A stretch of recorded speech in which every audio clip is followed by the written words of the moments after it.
जय हिंद साथियों। तो आज हम फिर आप लोगों के बीच उपस्थित हुए हैं और इस बार एक नई जोश के साथ आए हैं। साथियों, आप लोग को पता ही होगा कि सरकार के नया नियमावली के अनुसार बच्चे को 9 बजे से लेकर और 4 बजे के बीच में स्कूल में रहना है। तो इस अवधि में देखा गया कि बिहार बोर्ड के विद्यार्थी को स्पेशली बहुत सारी परेशानियों को सामना करना पड़ रहा है, जिसमें क्या है कि अगर मान लेते कॉलेज अगर आप जाते हो कंटिन्यूसली तो कहीं ना कहीं आपकी पढ़ाई बाधित हो रही है। तो उस बाधित हुई पढ़ाई को भरपाई के लिए सभी टीचर कहीं ना कहीं ऑनलाइन आ रहे हैं। तो उसी में हम भी आए हैं और आप लोगों के बीच आज हम मैथ का सेकेंड वॉल्यूम लेकर आए हैं, जिसमें हम सेकेंड वॉल्यूम का प्रथम चैप्टर यानी एनसीईआरटी टेक्स्ट बुक की यदि हम बात करें तो आपके बिहार बोर्ड के अनुसार 7वां चैप्टर की शुरुआत करेंगे, जिसका नाम है समाकलन।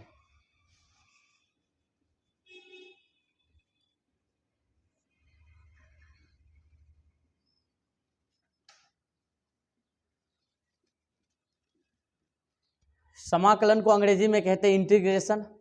अब बात करेंगे समाकलन या इंटीग्रेशन की, तो उससे पहले हम चल जाएंगे समाकलन को समझने के लिए हमें अवकलज आना जरूरी है। अवकलज जिसको डिफरेंशिएशन कहते हैं। और कहीं ना कहीं आप फर्स्ट वॉल्यूम पढ़ रहे होंगे तभी ये सेकेंड वॉल्यूम के वीडियो को देखने के लिए आए होंगे। अगर नहीं पढ़े होंगे तो टेंशन लेने की जरूरत नहीं है। यहाँ हम सेकेंड वॉल्यूम का इंटीग्रेशन के साथ साथ अवकलज का भी जो टॉपिक आएगा उसी जगह प्रस्तुत करते चलेंगे।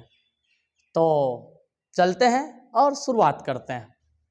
तो देखिए, समाकलन के लिए पहले बोले हम क्या पढ़ेंगे, अवकलज। तो समाकलन क्या होता है, इसकी अगर हम परिभाषा पे चलेंगे तो समाकलन अवकलज का उल्टा होता है, यानी प्रति अवकलज होता है। प्रति मतलब होता है उल्टा।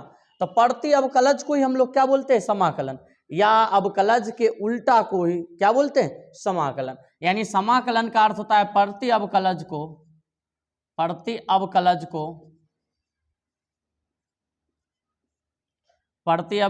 या समाकलन अवकलज के उल्टा को, अवकलज के प्रतिलोम को समाकलन कहते हैं।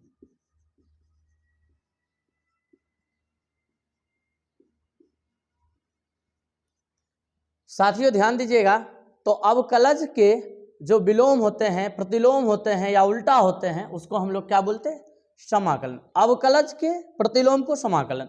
तो यदि बात करते हैं हम अवकलज पहले समझते एक दो और फिर हम समाकलन भी देखते हैं। सबसे पहले हम आपको यहाँ समझाने की प्रयास करेंगे। अगर आप लोग अवकलज पढ़े हैं तो ठीक, अन्यथा देखिएगा। अवकलज का सिंबल d/dx होता है और जब हम d/dx लगाते हैं, अगर यहाँ पर हम x का अवकलज करते हैं तो इसका 1 आता है। अब 1 आता है, इसी जगह अगर पूछा जाएगा इस 1 का समाकलन। अब देखिए यहाँ सिंबल की बात करेंगे तो d/dx जब लगता है तो ये अवकलज होता है। अवकलज में लग जाता है d/dx, याद रखिएगा। और समाकलन का सिंबल इस प्रकार से होता है। तो समाकलन के लिए आपको ये ध्यान रखना है, इस प्रकार से घुमा देना आपको, और इसे हम लोग समाकलन या इंग्लिश में इंटीग्रेशन कहते हैं। तो समाकलन का अगर हिंदी नाम की बात करेंगे तो इसका होता है प्रति अवकलज या समाकलन। और समाकलन का चिन्ह होता है इस प्रकार से होता है। ये चीज ध्यान रखना है। हो सकता है पहली बार जो देखते होंगे उन्हें परेशानी होता होगा, लेकिन आपको समझना है हम लोग बिहार के हैं और बिहार के हैं तो जानते हैं बंसी। तो बस समझिए एक तरह से बंसी व्यक्ति घुमा देना है, ऊपर से घुमा देना है, इस प्रकार से हो जाता है क्या, समाकलन। अब समाकलन की बात करेंगे, यहाँ जैसे निकाल रहे थे अवकलज x का निकाले तो 1 आया। ठीक इसी प्रकार जब इसका हम निकालेंगे समाकलन तो 1 का समाकलन ये x हो जाएगा। अब ये x हो जाएगा, तो ये एक प्रकार से फॉर्मूला के तौर पर बता रहे हैं, x होगा और प्लस में यहाँ पर c भी आएगा।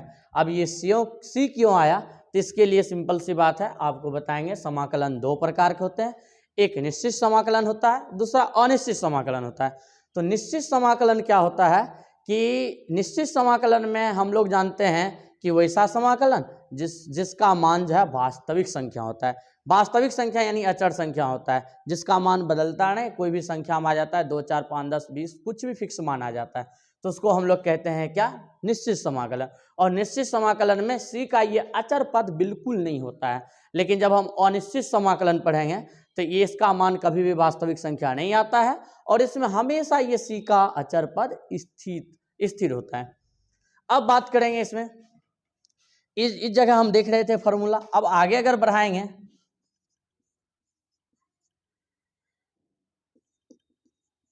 साइन एक्स, यदि साइन एक्स का अगर डिफरेंशिएशन पूछा जाए तो इसका होता है कॉस एक्स। लेकिन इसी जगह अगर पूछेंगे इसका integration cos x d x का इंटीग्रेशन तो हो जाएगा साइन एक्स और प्लस में सी। आगे देखते हैं, इसको नंबर कर देते हैं 1, 2, 3, डी बट्टी डी एक्स लगाएंगे, फिर ये हो गया डिफरेंशिएशन साइन कर चुके कॉस का।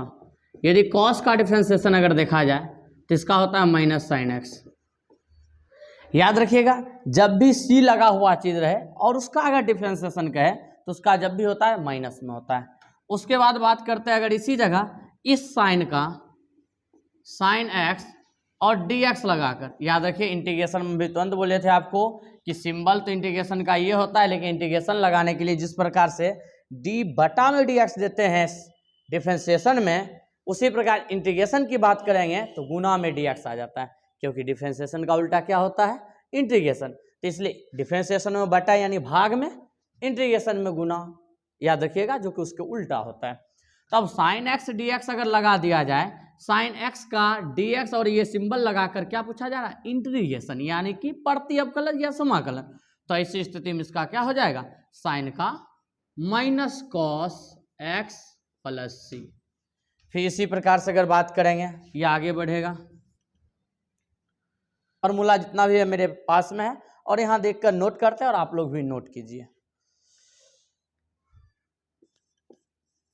डी बटे डी एक्स जो कि डिफरेंशिएशन है, और इस जगह अगर लिख देते हैं टेन एक्स, तो टेन एक्स का डिफरेंशिएशन जो होता है, याद रखिएगा सेक स्क्वायर एक्स होता है। लेकिन इसी जगह अगर बात करेंगे sec square x d x, इसका अगर इंटीग्रेशन पूछे तो उसके उल्टा होता है, ये टेन का सेक स्क्वायर आया तो सेक स्क्वायर का क्या हो जाएगा, टेन। यदि आप लोग याद किए होंगे डिफरेंशिएशन में फॉर्मूला, तो आपको यहाँ ज़्यादा परेशानी बिल्कुल नहीं उठाना है। आप डिफरेंशिएशन वाला को उल्टा करते जाए, इंटीग्रेशन होते जाएगा। बस सिंबल में कहीं कहीं पे बस आपको सोचना होगा और वहाँ देखना पड़ेगा। जैसे यहाँ cos c लगा हुआ जितना आया उसका माइनस में आएगा, जो माइनस में आएगा उसका यदि निकालेंगे, क्योंकि माइनस फॉर्मूला जब भी बैठाएंगे यहाँ माइनस हटा के बैठाए तो ये माइनस उधर चल जाता है, इसलिए माइनस cos हो गया। फिर आगे हम देखते हैं, टेन के बाद cot D by d x cot x, इसका डिफरेंशिएशन की बात करेंगे तो ये होता है minus cosec square x. Minus क्यों, तभी तो बोले थे जो भी सी लगाएगा उसका माइनस होता है। फिर उसके बाद अगर इसका इंटीग्रेशन पूछ दिया जाए, integration cosec square x d x, तो इसका हो जाएगा cosec square x d x अगर पूछा जाए तो इसका हो जाएगा कॉट माइनस में कॉट एक्स प्लस सी। इस प्रकार से आपको ये आगे बढ़ते जाना है, यहाँ नोट कीजिए, फिर आगे हम मिटाकर आगे बढ़ते हैं। तो देखते हैं 6 number formula.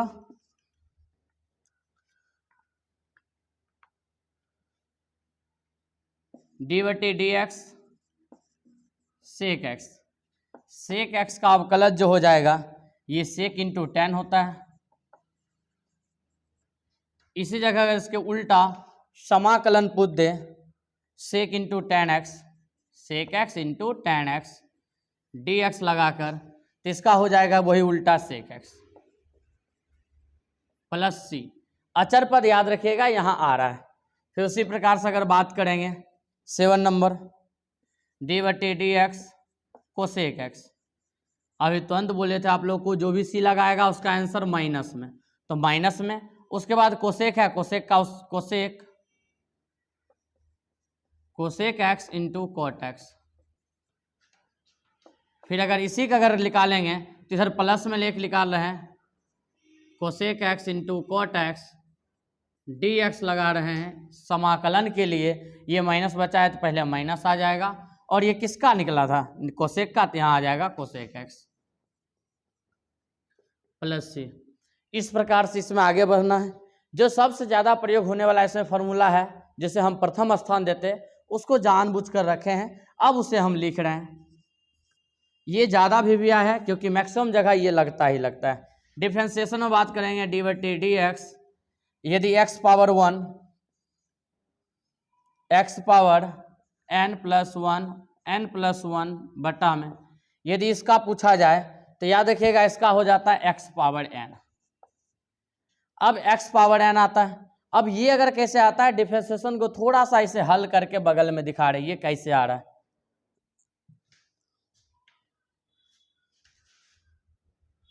D by d x power n+1 बटे n+1।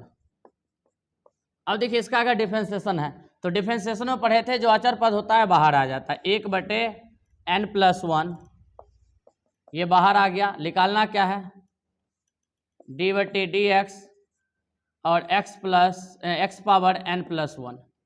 यदि इसका निकालना है, डिफरेंशिएशन का नियम है जब भी रहे पावर में तो याद रखिए पावर वाला हमेशा आ जाता है गुना में, तो 1/n+1 पावर वाला को गुना में लाना है,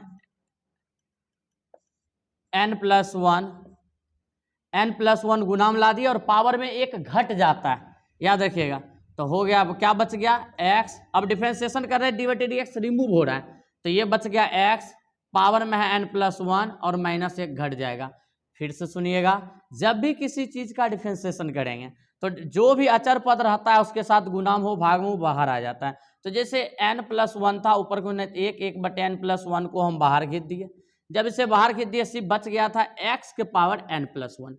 अब जब x पावर n+1 का कर रहे हैं तो ऐसी स्थिति हम जानते हैं x के पावर जो n+1 है वो आ गया गुना में, और फिर उसमें से क्या एक घट गया। डिफरेंशिएशन का नियम है जो पावर होता है गुना में आता है और उसमें से एक घट जाता है। अब यहाँ पे अगर बात करेंगे, जैसे इसे सिंपल तरीका से अगर बात करेंगे तो ऐसे भी लिख सकते थे, यदि डी बटी डी एक्स और x पावर n का अगर पूछा जाए सीधा इसका हो जाता है पावर n गुना में आ गया और x और पावर में से एक घट जाता है। ये फार्मूला होता है डिफरेंशिएशन में। अब इस जगह उसी फार्मूला का इस्तेमाल करके इसे बना रहे हैं तो ये -1 + 1 ये दोनों कट जाएगा तो ये हट गया। तो ये भी देखिए x पावर n+1 और n+1 ये दोनों गया तो क्या बच गया, x पावर 1 में से 1 गया तो बच जाता है x पावर n। तो इस जगह डायरेक्ट इसका हो गया x पावर n डिफरेंशिएशन। लेकिन अगर इसी का इंटीग्रेशन अगर बात करेंगे, इंटीग्रेशन तो x के पावर n और dx लगाकर, तो अभी तुरंत हम नियम पढ़े, डिफरेंशिएशन के उल्टा क्या होता है, इंटीग्रेशन। डिफरेंशिएशन में क्या आया था, जो भी पावर में था वो गुना में आया, उसमें से एक घट गया। यहाँ पर क्या है कि पावर में एक बढ़ जाएगा, क्योंकि पावर में से यहाँ एक घटा है ना, यहाँ एक बढ़ जाएगा तो पावर क्या हो जाएगा, n x पावर n है तो n+1 हो जाएगा। और यहाँ हम देखे थे जो भी पावर रहता है गुना में आया था, जो भी पावर रहता है गुना में आया, तो यहाँ जो पावर बना वो भाग में जाएगा, क्योंकि अवकलज यानी डिफरेंशिएशन में गुणाम है तो प्रति अवकलज यानी समाकलन में भाग में जाएगा, उल्टा होगा। तो यहाँ पर हो गया n+1 फिर प्लस में से। तो सिंपल आपको याद रखना है x पावर n dx लगाकर कभी भी अगर इसका इंटीग्रेशन पूछे तो यहाँ पावर में एक बढ़ा देना और जो पावर में आ जाए उसी को नीचे लिख देना, और इस प्रकार से आपका समाकलन का फॉर्मूला हो गया है। तो समाकलन का ये बेसिक फॉर्मूला 6 है जो आज आपको बताए हैं। इस पे कुछ क्वेश्चंस करते हैं ताकि आपको बेहतर समझ में आए, और फिर आगे कुछ फॉर्मूला बताएंगे और फिर प्रश्नावली को हम खींचेंगे। तो देखते हैं, और ये याद रखिए कंटिन्यूसली वीडियो अब आएगा क्योंकि हम भी फ्री हैं तो क्लास चलते रहेगा। फिर मिटाते और आगे देखते हैं। अब हम लोग देखते हैं कुछ क्वेश्चंस कैसे पूछा जाता है। फिलहाल यहाँ क्वेश्चन हम दोनों को करके देखते हैं, एक अवकलज भी करेंगे प्रति अवकलज भी करेंगे, दोनों करके देखते हैं ताकि आपको बेहतर समझ में आए। जैसे अभी लास्ट वाला फार्मूला ही लिए थे, उसी फार्मूला के अनुसार यदि पूछा जाए तो इससे संबंधित जो फार्मूला था उसी पे अगर पूछा जाए, जैसे अगर कहेगा x पावर 4, इसका दो चीज कहेगा, अवकलज एवं प्रति अवकलज दोनों निकाले। फिलहाल हम दोनों निकाले, लेकिन यहाँ हम प्रति अवकलज ही निकालेंगे अधिकतर क्वेश्चनों में, अधिकतर क्या लगभग सभी। फिलहाल यहाँ समझाने के लिए हम दोनों कर रहे हैं। x पावर 4 का 4 का अवकलज एवं प्रति अवकलज निकालें।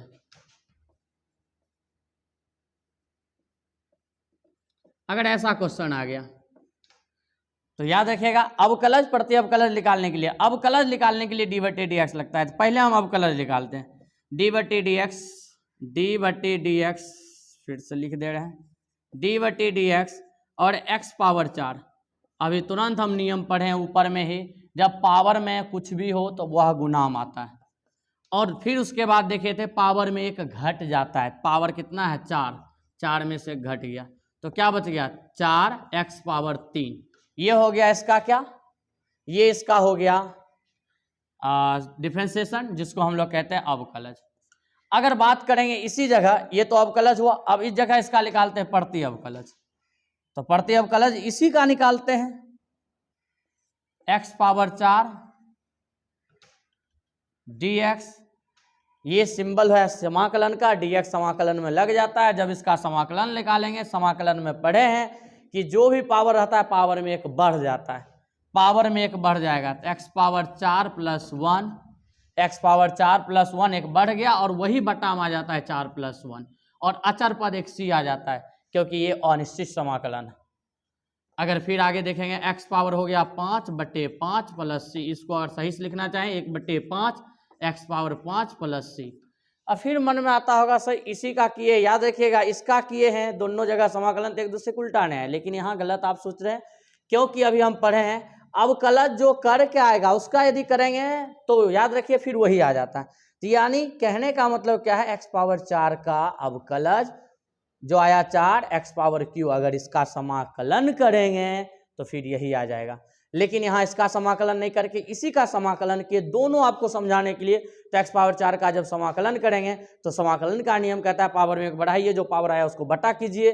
तो पावर में एक बढ़ा 5 आ गया था, 4 प्लस 1 कर दिए। इस प्रकार से हल करके देखिए 1/5 x पावर 5 प्लस में c आ गया। लेकिन अगर यहाँ बात करेंगे तो पावर में एक घटता है, पहले पावर गुणाम आता है तब एक घटता है, और यहाँ उल्टा काम हो रहा है, पहले पावर गुणाम आया, यहाँ पहले पावर में जुटा तब भाग में आया। अब देखते इसका अगर इंटीग्रेशन हम करके देखते हैं, अब इसका इंटीग्रेशन करेंगे तो क्या x पावर 4 आना चाहिए, देखते हैं करके। ये हो गया। अब सिर्फ इस जांच करते हैं क्या इसका अगर करेंगे तो ये आता है या नहीं आता है।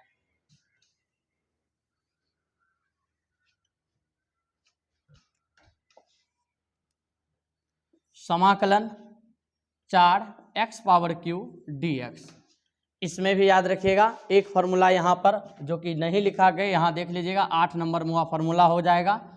अगर a x और dx हो, a अचर पद कोई हो तो इसका समाकलन पहले अचर को बाहर खींच लीजिए, अचर को बाहर खींच लीजिए, अचर बाहर आएगा, x और dx का हम निकालेंगे। अब x dx को निकालने के लिए वही नियम है, x पावर n वाला लगा लेंगे। तो अचर पद यहाँ 4 दिख रहा है, इसको पहले बाहर खींच लेंगे, फिर इंटीग्रेशन में क्या बच जाएगा x पावर q dx। अब इस जगह से अगर हल करेंगे 4, अभी नियम पर है, समाकलन का नियम है जब भी x पावर n हो तो n में बढ़ाना 1 और उसके बाद जो आएगा उसे बटा कर देना है। तो यहाँ देखते हैं x पावर n के बदले 3 है, 3 में 1 बढ़ा दो, उसी को बटा ला दो, 3 प्लस 1 और अचर पद c, 4 इंटू x पावर 4 बटे 4 प्लस c, 4 से 4 cancel, x power 4 plus c। और यहाँ देख लीजिए वही आ गया, x पावर 4 आ गया, अचर पद समाकलन में c लगा होता है। तो इस प्रकार से देखिए जो x पावर 4 का अवकलज आया उसी का यदि हम समाकलन कर दिए तो फिर हमें x पावर 4 रिटर्न मिल गया। तो कहीं ना कहीं प्रति अवकलज यानी समाकलन जो है किसका, अवकलज का उल्टा होता ही है। चलिए अब आगे देखते इसी प्रकार एक दो और क्वेश्चंस।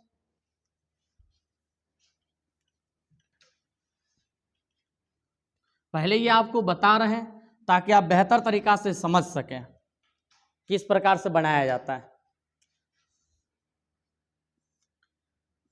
यदि x पावर 3/2 dx, ये समाकलन लगा के दिए, जब भी क्वेश्चन पूछा जाएगा तो इसे x पावर 3/2 का प्रति अवकलज या समाकलन ज्ञात करें। यहाँ हम समाकलन का सिंबल लगा दिए, मतलब समाकलन लिखा रहे हैं। तो नियम क्या देखे थे, जब भी पावर में कुछ भी हो पावर में 1 जोड़ना है, 3/2 प्लस 1 कर दिए, पावर में 1 जोड़ दिए, जो पावर में जुट के आया उसी को बटा कर दिए, 3/2 प्लस 1 अचर पद c। अब इसे आगे हल करते हैं तो x पावर क्या हो जाएगा, आई दोनों का एलसीएम कर लेते हैं, लघुत्तम 2 होगा, 3 के 3 प्लस 1/1, 1 से भाग देंगे 2, 2 1 कम 2, फिर बटे नीचे भी वही हो जाएगा, लघुत्तम 2, 3 प्लस 2 अचर पद सी, तो x पावर हो गया 5/2, फिर ये बटा में है 5/2, इसे लिख सकते हैं बटा 5/2, फिर भाग उल्टा गुना होगा 2/5 प्लस सी, तो 2 आ जाएगा इधर और 5 आ जाएगा नीचे, x पावर 5/2 प्लस सी। यहाँ देखिए सिर्फ आपको समझाने के लिए ये तरीका अपनाएं, अन्यथा कभी भी आप लोग कीजिएगा तो इस जगह इस प्रकार से अपनाइएगा, x पावर इस जगह देखिएगा, ये दोनों को जोड़ के कितना आया 5/2, नीचे भी वही आएगा 5/2 जो कि बटा में है, तो बटा में इसको पलटी करके लिख दीजिए, यानी 5/2 है तो इधर लिख दीजिए 2/3 गुना में, इस प्रकार से आ जाएगा, और प्लस में जो सी आपका रहता है वो सी डाल दीजिए। इस प्रकार से ये कंप्लीट है। तो देखते हैं आगे और 1-2 क्वेश्चन बनाते हैं, ठीक, और फिर आज का सेशन यहीं रोकेंगे और आगे आएंगे। पूरे जोश के साथ आप भी लगिए और हम भी मेहनत करते हैं, आप भी मेहनत कीजिए, दोनों आदमी साथ में मिलकर मेहनत करेंगे और आगे बढ़ते रहेंगे।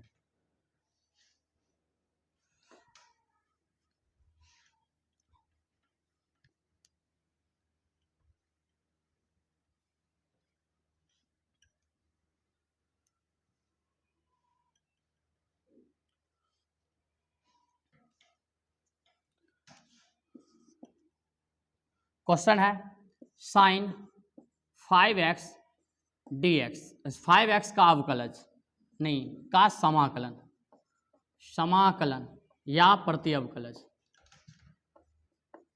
प्रति अवकलज यदि ये निकालना है तो देखिए प्रति अवकलज या समाकलन के लिए सबसे पहले उसका देखिए कभी भी बनाइएगा याद रखिएगा हल लिख के चलना है, और यहाँ लिखना है साइन 5x dx, साइन का समाकलन का सिंबल और dx लगाना ही लगाना। जब इसे आगे हल करेंगे सामने लिख के कीजिए बेहतर रहेगा।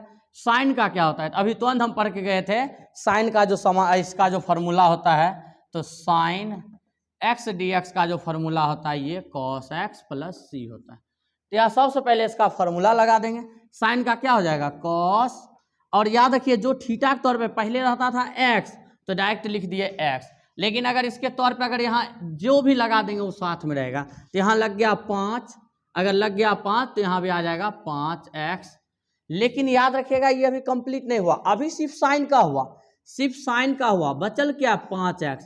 अब 5x का करेंगे तो कैसे करेंगे, तो यहाँ पर 2 तरीका भी बता रहे हैं, लेकिन फिलहाल अभी हम नियमता चलते हैं। नियमता क्या कहता है कि अगर साइन का निकालिए तो फिर 5x बच रहा है, 5x क्या होता है, 5x का भी निकालना है हमें समाकलन, और समाकलन की क्या होता है डिफरेंशिएशन का उल्टा। तो एक चीज बताए उल्टा करने के लिए, जैसे अगर 5 का उल्टा पूछे तो क्या करेंगे 1/5, तो डिफरेंशिएशन का उल्टा होता है तो इसका डिफरेंशिएशन उल्टा करेंगे, तो 1 करके, जैसे अभी 5 का 1/5 हुआ था, उल्टा 1/5 होता है, 5 का उल्टा 1/5 होता है, ठीक उसी प्रकार यहाँ अगर बात करेंगे तो डिफरेंशिएशन उल्टा में होगा, तो डिफरेंशिएशन का सिंबल होता है d/dx, तो यहाँ भी लगा देंगे d/dx, 1 करके लगा रहे हैं क्योंकि ये उल्टा है, और ये 5x है 5x का करेंगे, फिर अचर पद सी दे देंगे। अब देख लेते हैं आगे, cos 5x इंटू 1/, आप डिफरेंशिएशन का नियम पढ़े हैं, डिफरेंशिएशन जो शुरू हम देखे थे d/dx हो और x का किए थे जिसका 1 आया था, लेकिन इसके साथ भी अगर कोई अचर हो तो अचर बाहर आ जाता है तब उसका 1 होता है, उसी प्रकार यहाँ अचर बाहर आ जाएगा 5, और dx/dx बचेगा जिसका 1 हो जाएगा प्लस में सी। इस प्रकार से हो गया cos 5x/5 प्लस में सी, और इसको सही करके लिखना चाहते हैं तो लिख सकते हैं 1/5 cos 5x प्लस में सी, और इस प्रकार से आपका sin 5x का इंटीग्रेशन हो जाता है 1/5 cos 5x प्लस सी, जो कि अचर को दिखाता है। और इस प्रकार से ये हुआ। अगर इसी को शॉर्टकट में बनाना चाहते हैं, एक ही बार में आंसर लिखना चाहते हैं, तो आपको ज़्यादा लंबा जाने की जरूरत नहीं है, इसी जगह देखना है। जब भी हम करेंगे साइन का हो जाएगा cos 5x। या देखिए जब भी हम करते हैं समाकलन, तो समाकलन में जैसे साइन है cos है या उसके साथ कुछ भी जो x के साथ लगा रहेगा उसे आप बटा में लिख दीजिए, और इस प्रकार प्लस सी लिख दीजिए, और ये आंसर कंप्लीट है। ये तरीका भी अपना सकते हैं। और अधिकतर जब बड़े लेवल का क्वेश्चन हो उसमें इसी तरीका को अपनाना है। जब छोटे 1-2 लाइन में बनने वाला और 2 नंबर में पूछा जाए तो ये जो अभी विधि बताए थे उससे बनाइए। गलत ये भी नहीं है, गलत वो भी नहीं है, दोनों तरीका इस्तेमाल आप कर सकते हैं। तो चलिए आज के लिए वीडियो को यहीं रोकते हैं। धन्यवाद, फिर मिलते हैं अगली वीडियो में। जय हिंद।